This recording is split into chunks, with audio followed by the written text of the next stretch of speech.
کچھ کہنے کی جرأت کر رہا ہوں،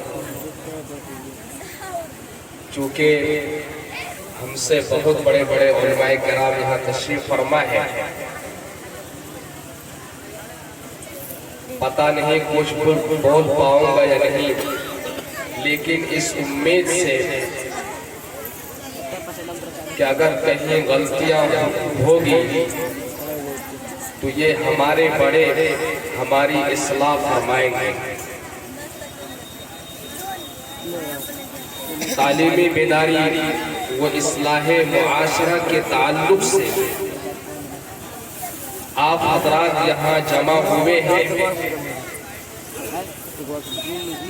تو میں اصلاح معاشرے کے تعلق سے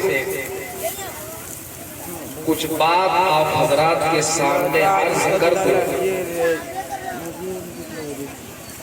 کہ جس سے ہمارے گھروں کے حالات،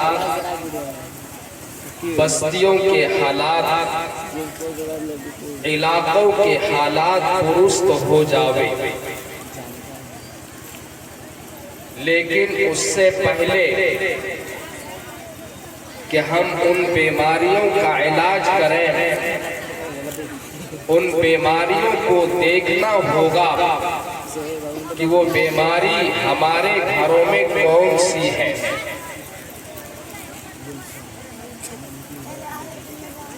یہ عورت، یہ بیویاں اللہ کی بڑی نعمت ہے بزرگوں،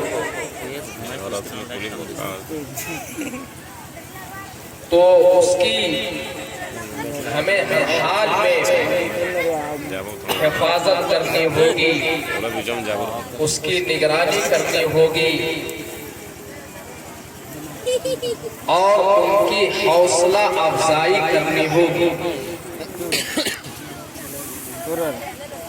اس لیے کہ وہ اپنی ماں کو، اپنے بھائیوں کو، اپنے والدین کو چھوڑ کر ہمارے گھروں میں آئی ہے۔ گرمی کے دنوں میں چولہے کے پاس بیٹھ کر ہمارے لیے، آپ کے لیے کھانا تیار کیا ہے اور ہم نے بڑے مزے سے کھائے، تو بجائے اس میں عیب نکالنے کے ان کی حوصلہ افزائی کریں۔ آج ہم تمام حضرات یہاں بیٹھے ہیں، ہماری مائیں بہنیں بھی یہاں موجود ہیں، دونوں کے سامنے بات ہو جاوے اور ان کی بیماری کو نہ بیان کر کے ہم اپنی ہی غلطیاں اور کوتاہیوں کو ان کے سامنے رکھتے ہیں۔ سب سے بڑی جو بیماری ہے بزرگوں ہم مردوں میں، وہ یہ ہے کہ بیویوں کو نظر انداز کرنا۔ نظر انداز کرنے کا مطلب یہ ہے کہ اگر وہ بیمار ہو جاوے اور اس کا علاج برما میں نہ ہو سکے اور ہندوستان کے کسی مختلف ہسپتال میں، ہاسپٹل میں لے جانے کی ضرورت پڑ جاوے، تو ان کے جانب ہمارے قدم نہ اٹھے، ہم ان کی کوشش میں نہ لگیں، یعنی اس چھوٹی بیماری کو کہہ کر ہم سے دور ہو جاتے ہیں۔ یا اسی طرح سے جو ہمارے نوجوان بھائی ہیں جو ہندوستان کے مختلف حصوں میں کام کرتے ہیں، جب وہ گھر آتے ہیں تو اپنی بہنوں سے، اپنے بھائیوں سے، اپنے والدین سے باتیں کرتے ہیں۔ علماء نے بڑا عجیب مسئلہ لکھا ہے کہ جب آپ کو بات کرنی ہو، بھلے سے گھر کے تمام افراد موجود ہوں، لیکن آپ جو بات کریں تو وہ بیوی کی جانب ہی رخ کر کے باتیں کریں۔ کیسی عجیب سی باتیں ہیں۔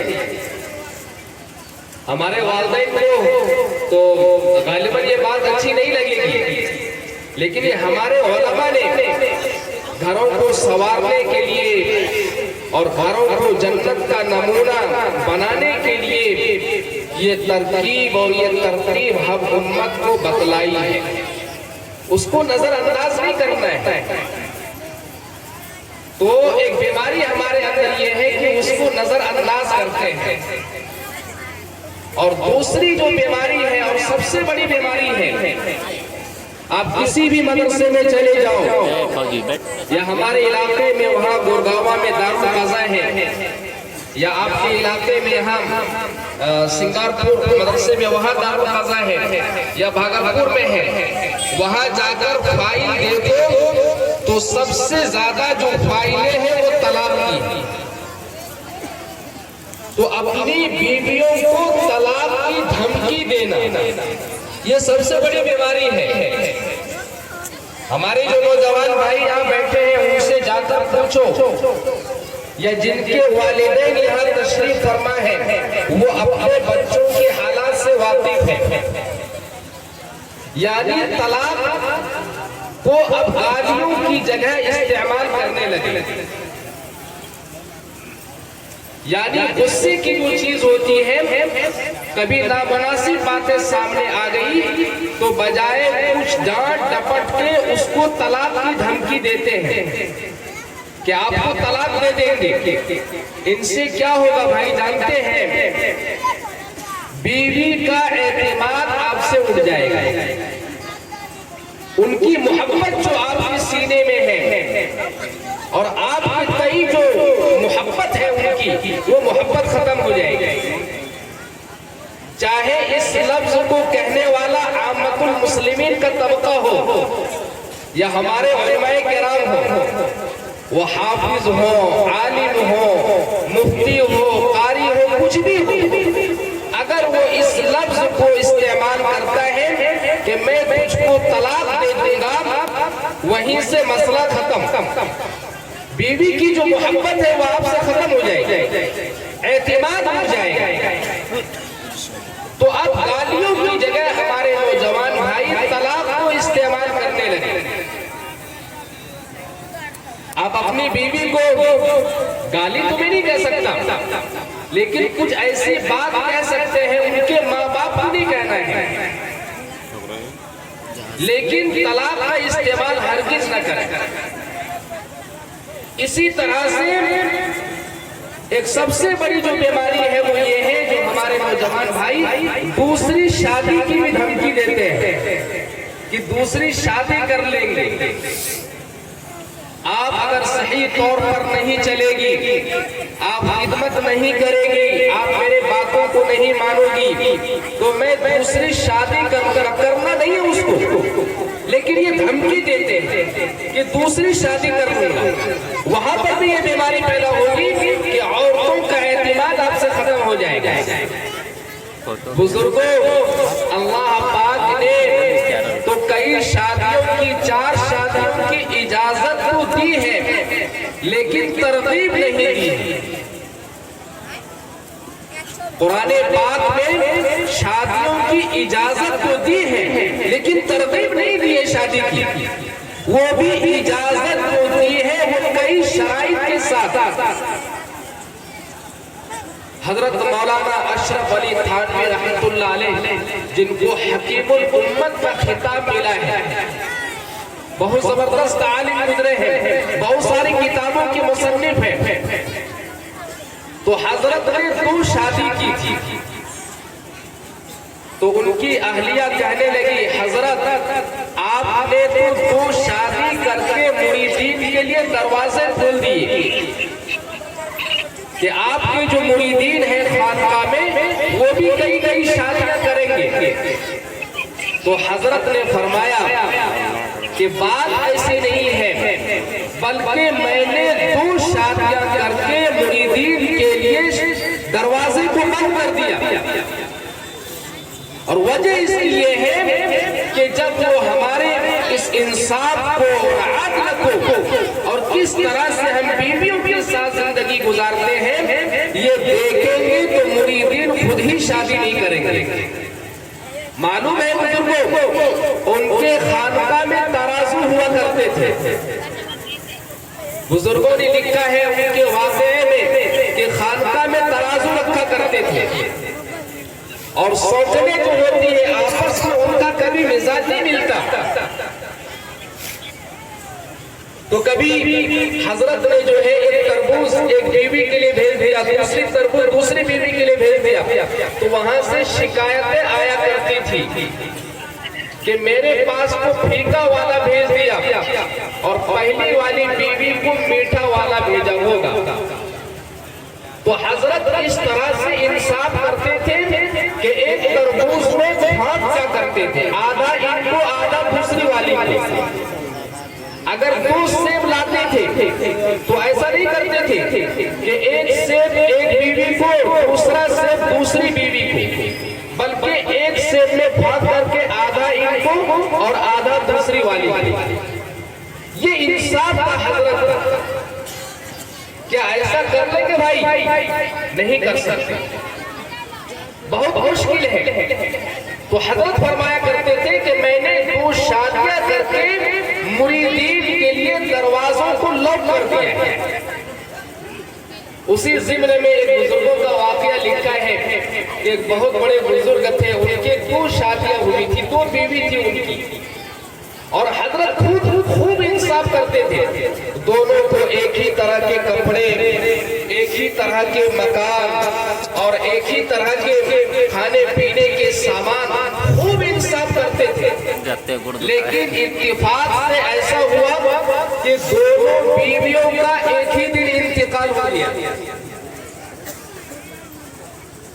تو اس بزرگ نے دونوں بیویوں کے لیے ایک ہی طرح کے کفن کا انتظام کیا. قبریں ایک ہی مرتبہ کھودی گئی، لکڑ کا انتظام کیا گیا، وغیرہ وغیرہ. تجہیز و تکفین کے تعلق سے جو سامان تیار ہوتے بالکل یکساں. لیکن جنازے کو گھروں سے نکالنے سے پہلے دلوں میں ان کو ایک بات کھٹکی کہ گھر سے جو جنازہ نکالیں گے تو دروازہ کو ایک ہی ہے، تو جنازے کو نکالنے میں تو وہ تو آگے پیچھے ہو جائے گا. تو فوراً حضرت نے اپنے خادم سے کہا کہ گھر میں دوسرا دروازہ کھولیے. فوراً جو ہے دوسرا دروازہ کھولا گیا اور دونوں کے جنازے کو ایک ہی مرتبہ الگ الگ دروازے سے نکالا گیا. جنازے کی نماز ہوئی اور اس کو دفن کر دیا گیا. حضرت رات میں جب سوتے ہیں تو خواب دیکھتے ہیں. کیا دیکھتے ہیں بزرگوں؟ کہ وہ پرانی والی بیوی کہہ رہی تھی کہ حضرت آپ نے دنیا میں تو بڑا انصاف کیا، لیکن میرے مرنے کے بعد آپ نے انصاف نہیں کیا. کیوں؟ اس لیے کہ میں پرانی تھی تو مجھے پرانے دروازے سے نکالا اور نئی بیوی کو نئے دروازے سے نکالا. تو بزرگوں انصاف نہیں ہو پائے گا. ہمارے نوجوان بھائی شادیوں کی دھمکی دیتے ہیں کہ دوسری شادی کر لیں گے، اور یہ بھی کہتے ہیں کہ کئی شادی کرنا سنت ہے. ارے بھائی سنت ہے. نبی اکرم صلی اللہ علیہ وسلم نے اپنے سے بڑی عمر کی عورتوں سے شادی کی. کون ہے بھائی وہ؟ حضرت خدیجہ الکبریٰ رضی اللہ تعالی عنہا، جو اس کی پہلے شادی ہوئی تھی تو اولادیں تھیں اس میں. لیکن بعد میں حضور اکرم صلی اللہ علیہ وسلم نے اپنے سے بڑی عمر کی عورتوں سے شادی کی. یہ ہے سنت. اب تو ہمارے بزرگ حضرات بھی نوجوان بچوں کو تلاش کرتے ہیں. یہ کوئی سنت تھوڑی نہیں. تو میرے بھائی اور بزرگوں، دوسری شادی کی دھمکی دینا یہ اپنے آپ اعتماد کو کھونا ہے اور بیوی کی محبت میں دراڑ پیدا کرنا ہے جو کبھی بھی محبت پیدا نہیں ہو سکتی.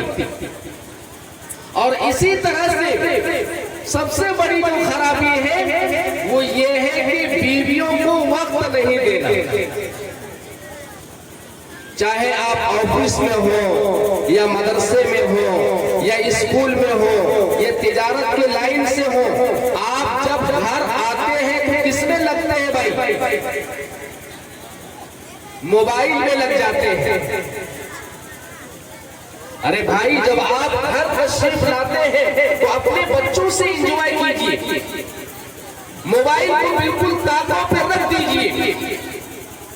آپ تو دن بھر باہر رہے اور گھر آنے کے بعد بھی موبائلوں میں لگ جاتے ہیں, فلم بینی میں لگ جاتے ہیں, اور بیچاری دن بھر کام کاج کر کے چھوٹے بچوں کی پرورش کر کے تھک جاتی ہے, اس کو نیند آتی ہے اور آپ 10 بجے رات میں اس کو اٹھائیں گے خدمت کے لیے, تو ظاہر سی بات ہے کہ وہ آپ کی جانب توجہ نہیں دے گی. اس موقع سے آپ کو انام شناب بکو گے.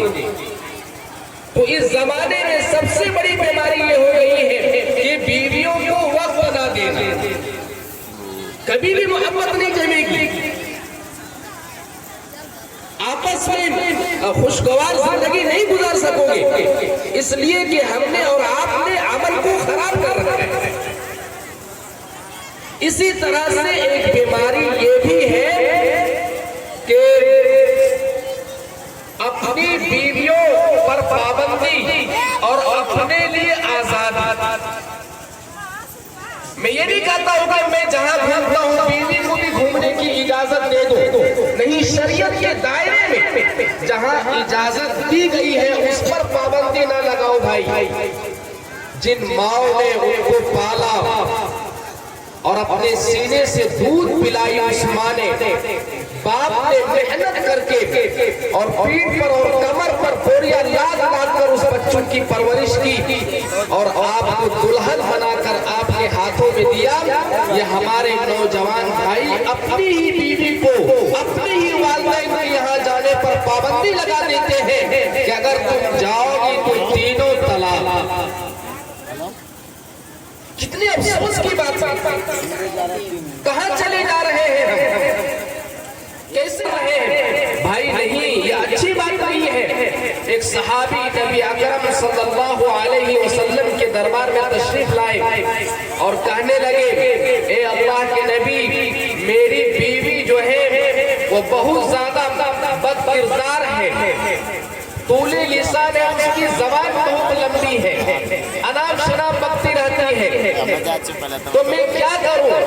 حضور اکرم صلی اللہ علیہ وسلم نے ارشاد فرمایا کہ اپنی بیوی کو طلاق دے دے. وہ صحابی کہنے لگے, اے اللہ کے نبی صلی اللہ علیہ وسلم, میں تو ان سے محبت بھی خوب کرتا ہوں. تو نبی علیہ السلام نے ارشاد فرمایا کہ پھر تم ان کی زبان کی ایذا پر صبر کرو, لیکن وہاں بھی مارنے کی اجازت نہیں دی. جس چیز کو میں کہنا چاہ رہا ہوں وہ یہ ہے کہ بیوی کو مارنے کی اجازت نہیں ہے. بطور تعلیم کے اور ادب سکھانے کی غرض سے ہلکے پھلکے انداز سے, یہاں تک کہ علماء نے لکھا ہے کہ مسواک سے یا کپڑے کے ٹکڑے بنا کر ان کو مار سکتے ہیں. کسی چھڑی سے یا ہاتھ سے ان کے چہروں پر نہیں مار سکتے, ان کے بدن کے کسی حصے پر نہیں مار سکتے کہ اس پہ نشان پڑ جائے. تو یہ سب سے بڑی خرابی یہ ہے کہ ہم اپنی بیویوں کو مارتے ہیں. مارتے نہیں مارتے بھائی, یہاں تک کہ جو ہمارے بڑے لوگ ہیں, میں علاقے ہی میں رہتا ہوں, اپنے علاقے کے بہت سارے علماء کرام جو ہندوستان کے مختلف حصوں میں کام کر رہے ہیں, کوئی شیخ الحدیث ہے, کوئی شیخ القرہ ہے, اور بڑے بڑے عہدے پر ہیں, لیکن میں جب سے فارغ ہوا اپنے علاقے میں بہت سارے علماء کرام ہیں, علاقے میں گھومتے ہیں, پھرتے ہیں, دیکھتے ہیں کہ حالات کیا ہے اس وقت کے. یہ سب پریشانیاں ہیں. روزانہ جو ہے گاؤں میں جو ہے پنچایتیں ہوتی رہتی ہیں صرف اسی بنیاد پر. تو ہمارے گھروں کے حالات نہیں سدھریں گے جب تک کہ ہم نہیں سدھریں گے. گھروں کے حالات کو اچھا نہیں کریں گے, چاہے دنیا کے کسی بھی خطے میں چلے جاؤ, ہم کامیاب نہیں ہو پائیں گے. تو سب سے بڑی غلطی یہ ہے کہ کسی تیسرے آدمی کی وجہ سے اپنی بیویوں کی پٹائی کرنا. یہاں تک کہ ماں جس کا احترام اپنی جگہ مسلم ہے. نبی اکرم صلی اللہ علیہ وسلم نے ارشاد فرمایا کہ ان کے قدموں کے نیچے جنت ہے.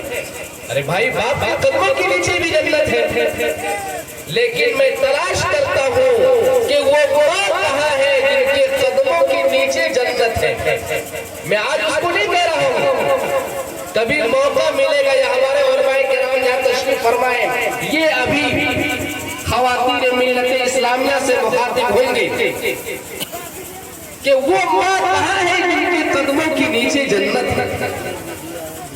کیا ماں اپنے بچوں کی صحیح تربیت کر پاتی ہے؟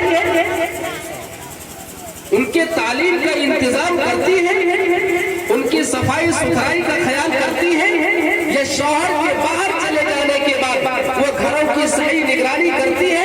وہ خود فیصلہ کرے گی، وہ فیصلہ خود کرے گی. لیکن آج ہم لوگ اپنے گریبان میں اپنی غلطیوں کو جھانک کے دیکھ رہے ہیں.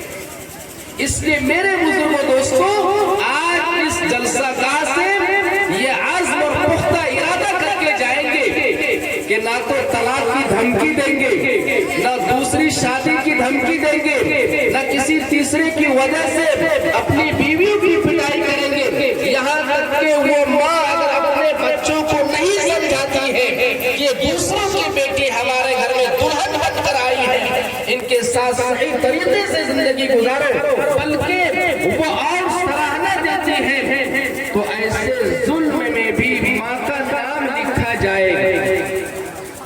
ماں کا رتبہ اپنی جگہ مسلم ہے، ان کی عظمت، اس کی قدر و منزلت اپنی جگہ مسلم ہے، لیکن ان کی وجہ سے بیویوں کو تکلیف نہیں دیا جائے. اسی طرح سے سب سے بڑی خرابی یہ ہے کہ بے عزت کرنا. ان کے گھر کے لوگ آئے ہوئے ہیں، اپنے گھر کے لوگ وہاں موجود ہیں، محلے کی عورتیں وہاں موجود ہیں، بلا وجہ کہ ان کو غلط بروج کرنا، ان کو بے عزت کرنا، یہ غلط بات ہے، یہ اچھی بات نہیں ہے. یہ اپنے آدمیوں کو ذلیل و رسوا کرنا ہے.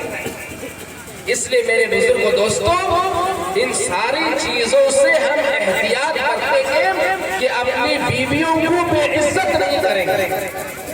اسی طرح سے خرابی یہ ہے کہ ان کے اعزا اقارب سے بے اعتنائی برتنا، کہ اپنے مہمان اگر آئے، یعنی ماں کی جانب سے نانا ہے، نانی ہے، ماما مامی ہے، تو ان رشتہ داروں کی تو بہت خیال رکھتے ہیں، لیکن بیویوں کی جانب سے جب کوئی مہمان آتے ہیں، سالہ آ گیا، سسر آ گئی، خوش دامن آ گئی، سالی آ گئی یا سلج آ گئی، تو کہتے ہیں ان کی جانب توجہ نہیں دیتی، دکانوں پہ جا کے بیٹھ جاتے ہیں. اور بیوی بیچاری جا کر وہاں جاتی ہے ڈرتی ڈرتی کہ گھر میں آج مہمان آئے ہیں تو کیا بننا ہے. اور اوپر بھی وہ تیورے چڑھا دیتے ہیں. تو اپنی بیویوں کی جانب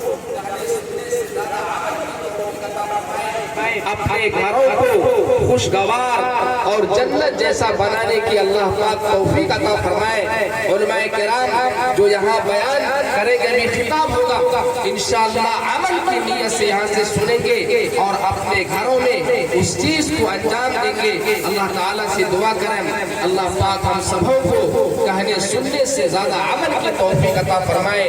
وآخر دعوانا الحمدللہ رب العالمین.